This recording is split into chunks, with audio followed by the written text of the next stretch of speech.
Hello दोस्तों। तो आज हम कवर करने वाले हैं एसपीडी का पेज नंबर 12, जिसमें हमें पढ़ना है राष्ट्रीय प्रतीक एवं चिन्ह, बजट तथा वैट। उसके बाद पढ़ना है भारतीय भाषा ज्ञान। राष्ट्रीय प्रतीक एवं चिन्ह। राष्ट्रीय प्रतीक एवं चिन्ह। भारत का राष्ट्रीय ध्वज तिरंगा है। भारत का राष्ट्रीय ध्वज क्या? तिरंगा है, जिसकी लंबाई तथा चौड़ाई का अनुपात 3:2 है। कहने का मतलब भारत का राष्ट्रीय ध्वज क्या? तिरंगा है, जिसकी लंबाई तथा चौड़ाई का अनुपात 3:2, यानी कि लंबाई और चौड़ाई का अनुपात जो है 3:2 है। तिरंगा के बीच में एक चक्र होता है जिसका रंग नीला होता है। तिरंगा के बीच में जो एक चक्र होता है उसका रंग कैसा होता है? नीला होता है, तथा उसमें जिसमें 24 तिल्लियाँ होती हैं। उसमें कितनी तिल्लियाँ होती हैं? उसमें 24 तिल्लियाँ होती हैं। राष्ट्रीय ध्वज के निर्माता कौन थे? पिंगाली बकैया। राष्ट्रीय ध्वज का जो निर्माण किया था, किसने किया था? पिंगाली बकैया ने किया था। ध्वज का प्रारूप संविधान सभा निर्मात्री द्वारा 22 जुलाई 1947 को अपनाया गया था। ध्वज का प्रारूप जो है संविधान निर्मात्री सभा द्वारा 22 जुलाई 1947 को अपनाया गया था।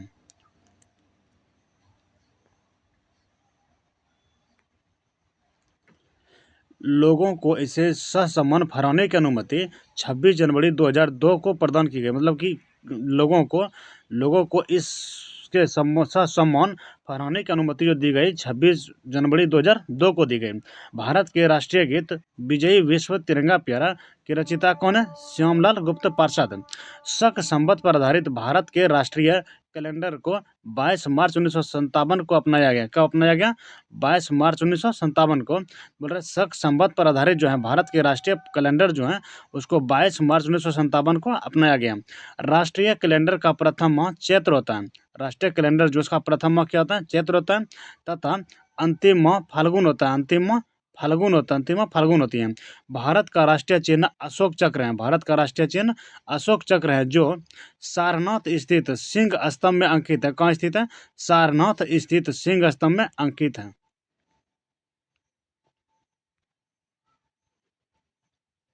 भारत सरकार ने राष्ट्रीय चिन्ह को 26 जनवरी 1950 को अपनाया। भारत सरकार ने राष्ट्रीय चिन्ह को 26 जनवरी 1950 को अपनाया। राष्ट्रीय चिन्ह सत्यमेव जयते मुंडकोपनिषद से लिया गया है। राष्ट्रीय चिन्ह जो है सत्यमेव जयते उसको किससे लिया गया है? मुंडकोप उपनिषद से लिया गया है। राष्ट्रीय चिन्ह के मूल स्तंभ में 4 सिंह हैं। राष्ट्रीय चिन्ह के मूल स्तंभ में 4 सिंह हैं। रविन्द्रनाथ टैगोर रचित जन गण मन को संविधान सभा ने 24 जनवरी 1950 को भारत का राष्ट्रगान स्वीकार किया। रविन्द्रनाथ द्वारा रचित, मतलब रविन्द्रनाथ टैगोर ने जो लिखा था जन गण मन को, संविधान सभा ने 24 जनवरी 1950 को क्या किया? राष्ट्रगान के रूप में स्वीकार किया।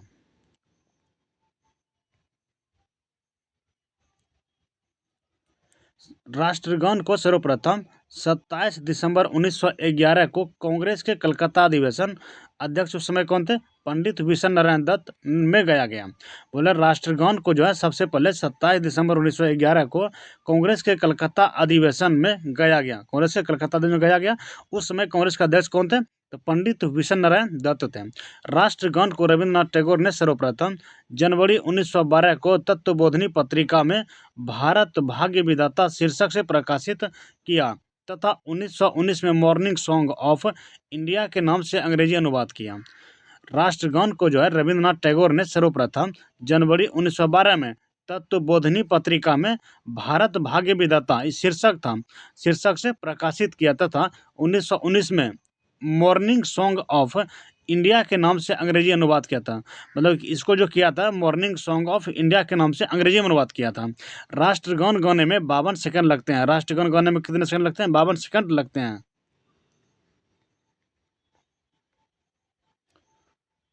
बंगला साहित्य बंकिम चंद्र चटर्जी रचित वंदे मातरम को संविधान सभा ने 24 जनवरी 1950 को राष्ट्रीय गीत स्वीकार किया।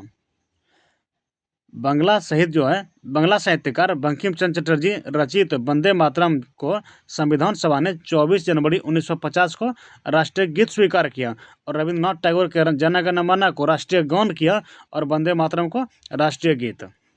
राष्ट्रगीत का प्रथम प्रकाशन 1882 में बंकिम चंद्र चटर्जी के उपन्यास आनंद मठ में हुआ था। मतलब राष्ट्रीय गीत का जो प्रथम प्रकाशन हुआ था 1882 में हुआ था, बंकिम चंद्र चटर्जी के उपन्यास आनंद मठ में हुआ था। राष्ट्रीय गीत को सर्वप्रथम 1896 ईस्वी में कांग्रेस के कलकत्ता कांग्रेस कलकत्ता अधिवेशन में गाया गया था। राष्ट्रगीत को मतलब वंदे मातरम को जो पहली बार सर्वप्रथम गाया 1896 में कांग्रेस के कलकत्ता अधिवेशन में गाया गया था। और उस समय अध्यक्ष कौन थे, कांग्रेस के अध्यक्ष कौन थे, रहीमतुल्ला सैनी। कौन थे, रहीमतुल्ला सैनी थे। राष्ट्रगीत के प्रथम गायक कौन थे, ओंकारनाथ ठाकुर। राष्ट्रगीत के प्रथम गायक कौन थे, ओंकारनाथ ठाकुर थे, जिसकी धुन जदुनाथ भट्टाचार्य बनाया था। उसकी धुन किसने बनाया था, जदुनाथ भट्टाचार्य बनाया था। बोला कि राष्ट्रीय गीत के जो प्रथम गायक हैं कौन है, ओंकारनाथ ठाकुर हैं, और उसका धुन जो बनाया था किसने बनाया था, जदुनाथ भट्टाचार्य ने बनाया था।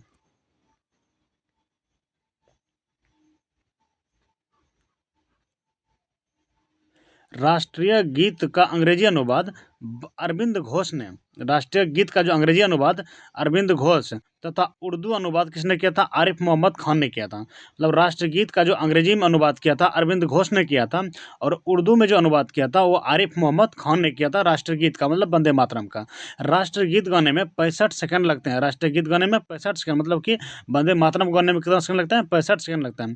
संसद के अधिवेशन का प्रारंभ जनगण मन से तथा समापन वंदे मातरम से होती हैं। संसद के अधिवेशन का प्रारंभ जो होता है जनगण मन से तथा समापन वंदे मातरम से होता है। राष्ट्रीय पुष्प कमल निलंबो न्यूसीफेरा है। राष्ट्रीय पुष्प कमल जो है निलंबो न्यूसीफेरा है। राष्ट्रीय पक्षी मोर पावो क्रिस्टस है। राष्ट्रीय पक्षी जो मोर है इसका वैज्ञानिक नाम क्या है, पावो क्रिस्टस है। और राष्ट्रीय पुष्प जो कमल है इसका वैज्ञानिक नाम क्या है, निलंबो न्यूसीफेरा है। राष्ट्रीय पशु बाघ, इसका वैज्ञानिक नाम क्या है, पैंथेरा टाइग्रिस है। राष्ट्रीय पशु क्या है, बाघ है, इसका मतलब कि बाघ का वैज्ञानिक नाम क्या है, पैंथेरा टाइग्रिस है। राष्ट्रीय फल आम है। राष्ट्रीय फल आम है, और आम का वैज्ञानिक नाम क्या है, मैग्नीफेरा इंडिका। मैग्नीफेरा इंडिका है।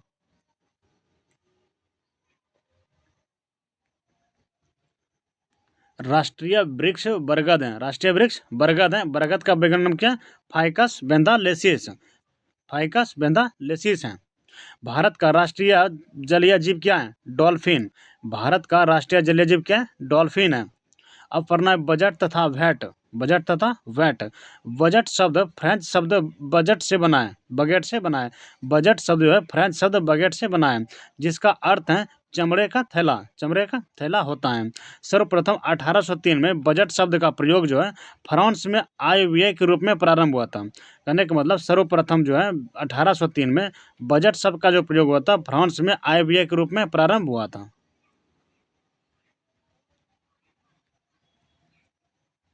बजट का प्रारंभ इंग्लैंड में माना जाता है। बजट का प्रारंभ कहाँ माना जाता है, इंग्लैंड में माना जाता है। भारत में बजट प्रणाली का संस्थापक एवं जन्मदाता जेम्स विल्सन को माना जाता है। भारत में बजट प्रणाली का संस्थापक एवं जन्मदाता जेम्स विल्सन को माना जाता है। बजट जो है किस सूची के अंतर्गत आता है, बजट समवर्ती सूची के अंतर्गत आता है। बजट समवर्ती सूची में आता है। आम बजट लोकसभा में पेश की जाती है। आम बजट कहाँ पेश की जाती है, लोकसभा में पेश की जाती है आम बजट। वर्ष 2017 से 18 से सामान्य बजट को वित्त मंत्री फरवरी माह के प्रथम कार्य दिवस यानी पहले फरवरी माह के अंतिम दिन को पेश किया जाता है।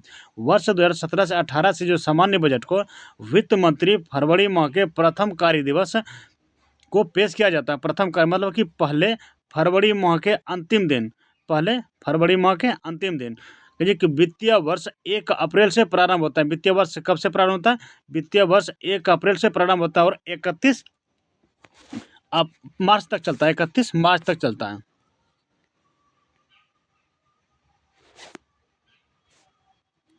रेल बजट को सामान्य बजट से अलग एकवर्थ समिति की संस्तुति पर 1924-25 में किया गया था, जिसे वर्ष 2017 में भाजपा सरकार द्वारा पुनः केंद्रीय बजट में मिला दिया गया।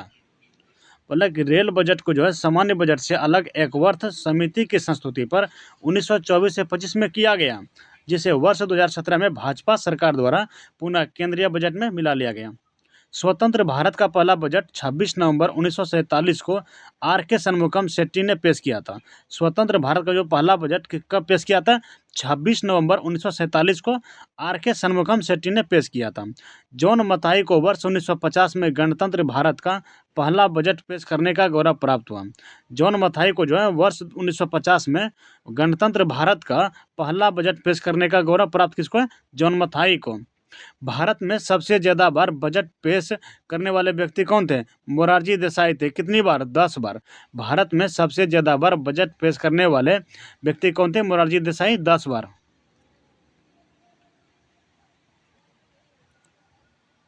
भारत सरकार के बजट के आंकड़ों में कुल व्यय और कुल प्राप्तियों के बीच का अंतर बजटीय घाटा कहलाता है।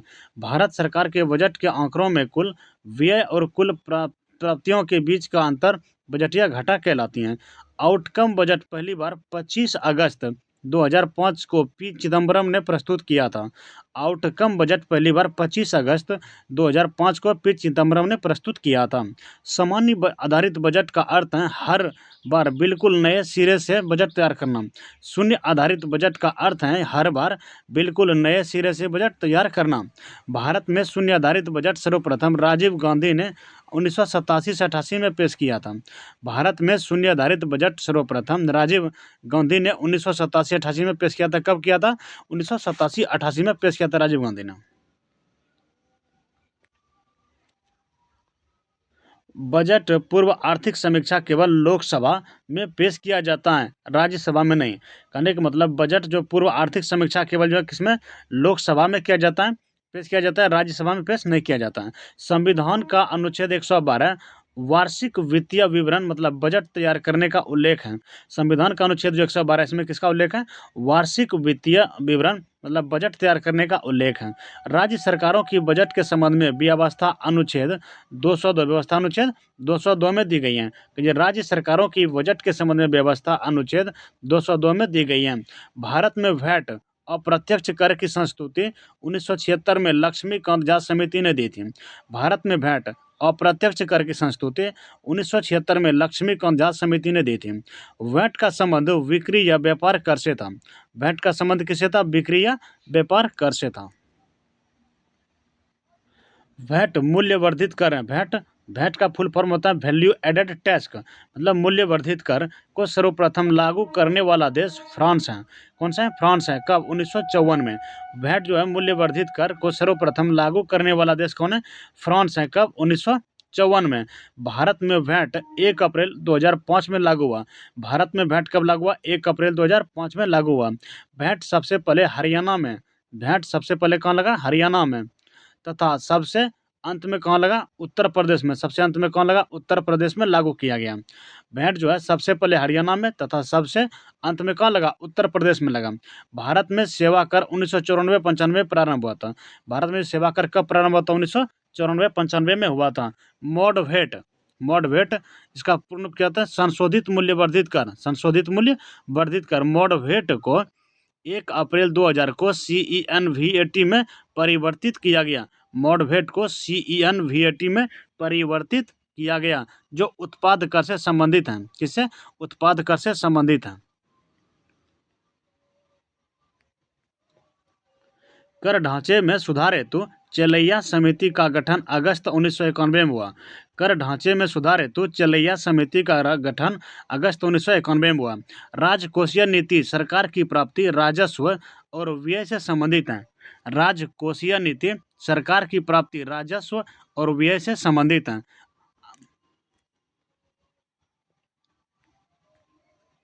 आगे पढ़ना है भारतीय भाषा ज्ञान। भारतीय भाषा और ज्ञान।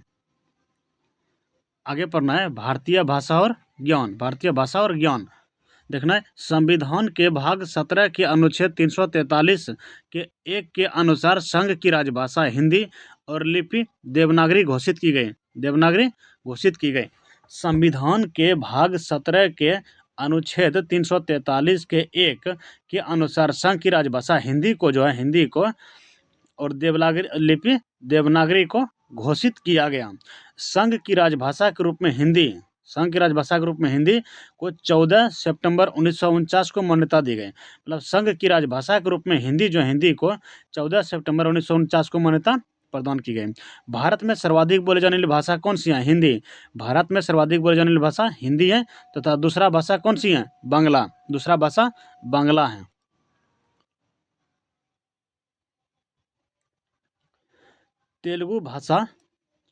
तेलुगु भाषा को इटालियन ऑफ द ईस्ट कहा जाता है। तेलुगु भाषा क्या कहा जाता है? इटालियन ऑफ द ईस्ट कहा जाता है, इटालियन ऑफ द ईस्ट कहा जाता है किस भाषा को? तेलुगु भाषा को। पंजाबी गुरुमुखी लिपि में लिखी जाती हैं, पंजाबी किस में लिखी जाती हैं?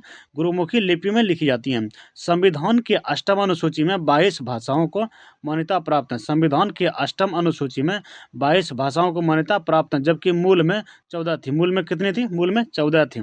राजभाषा आयोग का गठन 1955 में किया गया था, राजभाषा आयोग का गठन 1955 में किया गया था, जिसके अध्यक्ष विजय खैर थे, विजय खैर थे। जिसके अध्यक्ष कौन थे? विजय खैर थे। हिंदी दिवस 14 सितंबर को मनाया जाता है, हिंदी दिवस कब मनाते हैं? 14 सितंबर को मनाया जाता है। अंग्रेजी को अरुणाचल प्रदेश, नागालैंड एवं मेघालय में राजभाषा का दर्जा प्राप्त है। अंग्रेजी जो अंग्रेजी भाषा है इसको 3 राज्यों में अरुणाचल प्रदेश, नागालैंड एवं मेघालय में राजभाषा का दर्जा प्राप्त है। भारत में 6 भाषाओं को शास्त्रीय भाषा का दर्जा प्राप्त है, भारत में 6 भाषाओं को शास्त्रीय भाषा का दर्जा प्राप्त है, जिसमें से कौन कौन है? तमिल, संस्कृत, कन्नड़, तेलुगु, मलयालम तथा ओडिशा शामिल हैं। भारत में जो 6 भाषा को शास्त्रीय भाषा प्राप्त हैं वो भाषाएं तमिल, संस्कृत, कन्नड़, तेलुगु, मलयालम, ओडिसी शामिल हैं। 2004 में तमिल भाषा को भारत की पहली शास्त्रीय भाषा के रूप में दर्जा दिया गया। 2004 में तमिल भाषा को भारत की पहली शास्त्रीय भाषा के रूप में दर्जा दिया गया। किसको? तमिल भाषा को पहली भाषा शास्त्रीय भाषा के रूप में दर्जा प्राप्त है। कब? 2004 में तमिल भाषा को। संस्कृत को 2005 में, संस्कृत 2005 में। कन्नड़ तथा तेलुगु को कब दिया गया? 2008 में, कन्नड़ तथा तेलुगु को 2008 में। मलयालम को 2013 में, मलयालम को 2013 में। और ओडिशा को 2014 में, ओडिशा को 2014 में, 2014 में शास्त्रीय भाषा का दर्जा दिया गया। भारत के प्रथम राष्ट्र कवि मैथिली शरण गुप्त, भारत के प्रथम राष्ट्र कवि कौन थे? मैथिली शरण गुप्त।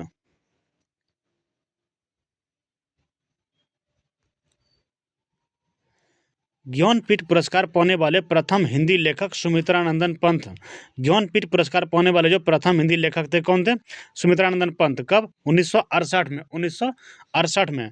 आधुनिक युग की मीरा किसे कहा जाता है? महादेवी वर्मा को। आधुनिक युग की मीरा किसे कहा जाता है? महादेवी वर्मा को। संस्कृत व्याकरण के जनक किसे कहा जाता है? पाणिनि को। संस्कृत व्याकरण के जनक किसे कहा जाता है? पाणिनि को। सबसे बड़ा महाकाव्य क्या है? महाभारत। सबसे बड़ा महाकाव्य महाभारत। प्रथम हिंदू विधि निर्माता मनु थे, प्रथम हिंदू विधि निर्माता कौन थे? मनु थे। महाभारत की रचना वेद व्यास ने की थी, महाभारत की रचना किसने की थी? वेद व्यास ने की थी। विश्व का आदि महाकाव्य रामायण, विश्व का आदि महाकाव्य किसको कहा जाता है? रामायण को। एवं आदि कवि किसे कहा जाता है? वाल्मीकि को। विश्व का जो आदि महाकाव्य रामायण को कहा जाता है और आदि कवि किसको कहा जाता है? वाल्मीकि को कहा जाता है। रामायण मूलतः संस्कृत भाषा में तथा रामचरितमानस अवधी भाषा में लिखी गई थी। रामायण जो है संस्कृत भाषा में तथा रामचरितमानस जो है ये अवधी भाषा में लिखी गई थी। हिंदी का बड़ा महाकाव्य पृथ्वीराज रासो है, हिंदी का बड़ा जो महाकाव्य है वो पृथ्वीराज रासो है। हिंदी भाषा जो है इंडो यूरोपियन से संबंधित है, हिंदी भाषा किससे संबंधित है? इंडो यूरोपियन से संबंधित है। कालिदास जो है, कालिदास भारत का शेक्सपियर कहलाते हैं, कालिदास को क्या कहते हैं? भारत का शेक्सपियर कहते हैं। सुमित्रानंदन पंत सुकुमार कवि कहलाते हैं, सुमित्रानंदन पंत क्या कहलाते हैं? सुकुमार कवि कहलाते हैं। विश्व की सबसे प्राचीन भाषा सुमेरियन है, विश्व की सबसे प्राचीन भाषा क्या? सुमेरियन है। भारत का आइंस्टीन नागार्जुन को, भारत का आइंस्टीन नागार्जुन को तथा कलम की सिपाही मुंशी प्रेमचंद्र को कहा जाता है। भारत का आइंस्टीन किसको कहा जाता है? नागार्जुन को कहा जाता है, नागार्जुन को। तथा कलम की सिपाही किसे कहा जाता है? मुंशी प्रेमचंद्र को कहा जाता है, मुंशी प्रेमचंद्र को कहा जाता है।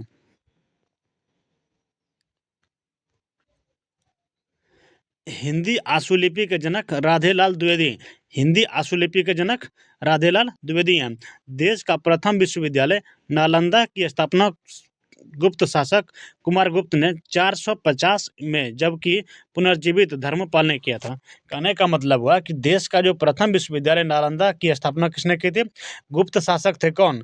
कुमारगुप्त, कुमारगुप्त प्रथम ने की थी। कब? 450 में किया था, 450 ईस्वी में किया था। और जब किसका पुनर्जीवित जो किया गया?